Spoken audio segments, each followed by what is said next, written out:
We are knocking on the door to another NFL weekend of the playoffs with the divisional round set. And this has the makings of being a good one. It is the Bills and Broncos locking up on CBS and Paramount Plus on Saturday at 4:30. So both of these teams, they rank in the top 3 in the league this season in comeback wins in the fourth quarter with 5 comebacks each. Here's Bills QB Josh Allen on the resiliency of his team. I'd like to say it's the love that these guys in the locker room have for each other. Point being Shavers tearing his ACL in the second quarter and playing the entire rest of the game, going out there blocking, putting his body on the line for his teammates while in pain. I mean, that speaks volumes of who he is, but I think that it kind of encompasses this team as a unit, just willing to do what it takes to help this team win football games. And that grittiness kind of encompasses what Buffalo, what the city is. All right, guys, we've got Mike Renner and JP Acosta joining us, and we can key in on that Buffalo football team and how they can try to get to the Super Bowl this year. JP, I'll start with you. Josh Allen, he has 18 total touchdowns in the fourth quarter, and it seems like no matter what's going on, he finds a way to get it done. So how does he continue to play composed?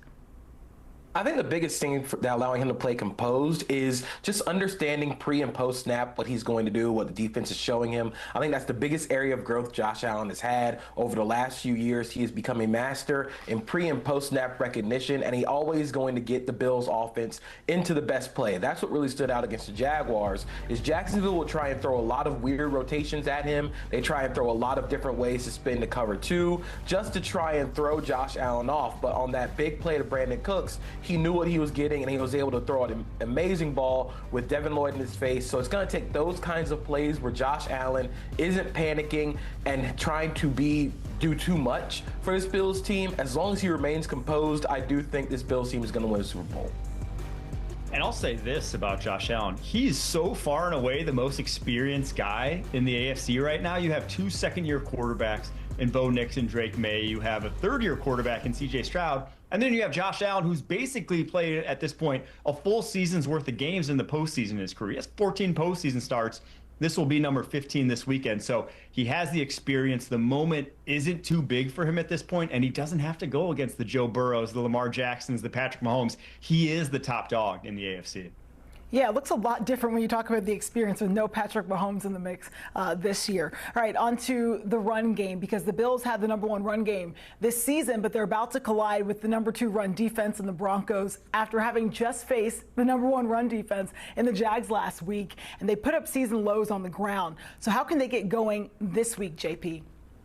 I think this week you're going to see a lot more of their gap scheme, a lot more power encounter, because while the Broncos do have the second best run defense in the NFL, I think their body types are a lot different than the Jaguars. Last week, the Jaguars had a lot of big, strong guys on the edges, with Josh Hines and Trayvon Walker both being around the 270, 280 plus pound range. While Nick Bonito and Jonathan Cooper aren't that big. They don't really have a lot of size on the interior in Denver. So you're going to see a lot more of running at these defensive linemen. You're not going to try and run around them this week. You're going to try and run at them with power. They're very much a duo and weak zone based team. They're going to try and run the ball, try and grind these games down. I actually think James Cook is going to have a little bit of an ability to create some explosives in this game, because last time these two teams locked up in the playoffs, the Bills ran for over 200 yards. So I think there's an avenue for this Bills team to have some more success on the ground. And I'll say this about the Bills. We saw this last year, like JP said. They tore up this defense a year ago, going for over 200 yards.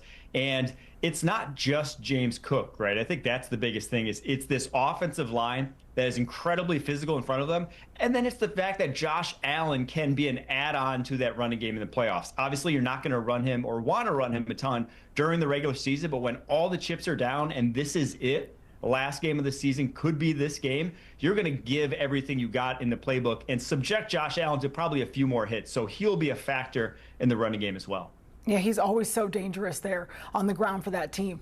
Some folks last week, they were worried about Coach Sean McDermott and the decision for the Bills to score late. And then the Jags, they got one more chance to drive the field. He clearly trusts his defense, and he's also collaborating with DC Bobby Babich. What have you seen from the play calling in that regard, guys?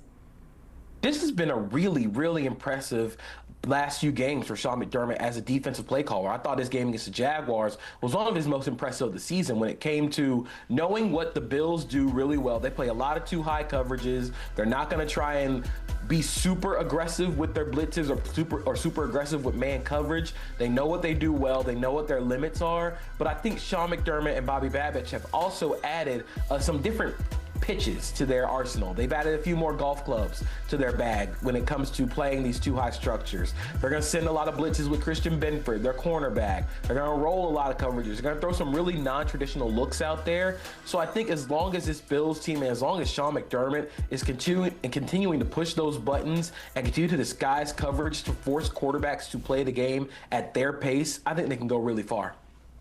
Yeah, I think they're obviously playing their best football at the right time here, and they might be getting some help too, is I think the other big thing to note. Ed Oliver may be coming back this week, hasn't played since week 8, only played 3 games all season. When he did, he was incredibly impactful. Obviously, he's one of the higher paid defensive tackles in the NFL and probably, when healthy, a top 10 DT. So if he's back and if he's healthy, that just gives them another boost to that interior where they really haven't been able to pressure quarterbacks much without him.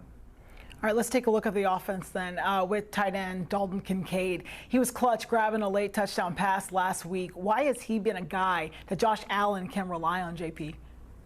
I think it's because of how heavy this team is going to play moving forward. Like you said, Tyrell Shavers is going to be out for the rest of this playoff run with a torn ACL, which really sucks because he was really coming on in that receiver room. But without Shavers, without Gabe Davis, who also left that game with an injury and probably will not be coming back for the rest of this playoff run, it's going to be on Dalton Kincaid to create explosives in this passing game. Khalil Shakir is their leading receiver, but he's more of an underneath guy. He's more of their screen guy. He had 12 catches for 82 yards, so that tells you exactly the kind of game that he was having against the Jaguars. But they need Kincaid to be explosive. They need him to move the ball downfield, especially against this Broncos team, where if you're going to attack anybody, attack the linebackers and pass coverage. Because of how heavy these teams play, because of how heavy the Bills play, where they want to get 12 and 13 personnel on the field, Dalton Kincaid is going to have to live up to his first round billing.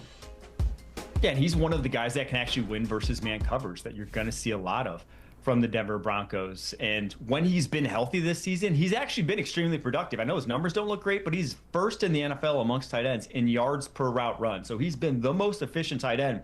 He's just been banged up so much over the course of his career. So the rapport is there. We just need to see it for like a full game. We just need to see this guy healthy. And when he is, he's an impact player. Yeah, he certainly is, and so is another guy on the other side of the ball. We saw Tre'Davious White come up with a tip pass that led to an interception last week, and it stopped a potential Jags comeback. His 9th season in the league, has he found a way to turn back the clock and escape Father Time, JP?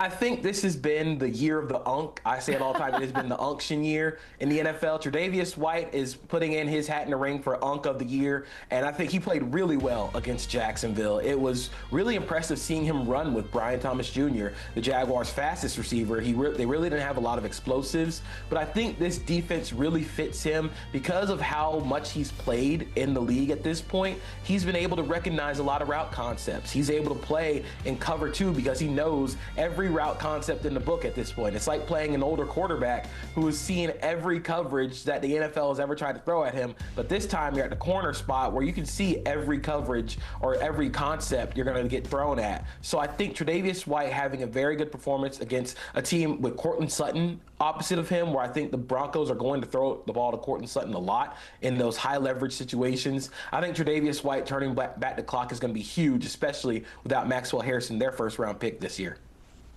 Yeah, it's been one of the stories of the season because, like you said, JP, they used a first-round pick thinking this was their biggest need. They thought Maxwell Harrison was going to need to play a lot of snaps. And, oh, by the way, Trey White has actually had the lowest completion percentage allowed of his entire career. Not only has he turned back the clock, he's actually playing at about as high a level as we've seen from him. Incredible to watch. And like JP said, just perfect for this defense. So Maxwell Harrison, I know he's a rookie. I know he's first-round pick. Hopefully has a lot of promise, but he ain't taking Trey White's job anytime soon. Hey, age is just a number. Guys, I feel like we've left no stone unturned. But, Mike, anything else that the Bills can do to try to get to the Super Bowl this year? I mean, I think it's going to be Josh Allen. That's what it's going to be. If they're going to beat these teams, because on paper, you look at their rosters, they don't really have a lot of strong matchups where they're winning. They are not the best teams on paper. They have Josh Allen, though, and no one else has Josh Allen. You'd be kidding yourself. Even though Drake May and Matt Stafford might be MVP, I think everyone would agree that they would, in one game, rather have Josh Allen than anyone else. So that's what it's going to take, probably his easiest path to get to the Super Bowl since he's been the starting quarterback for the Bills.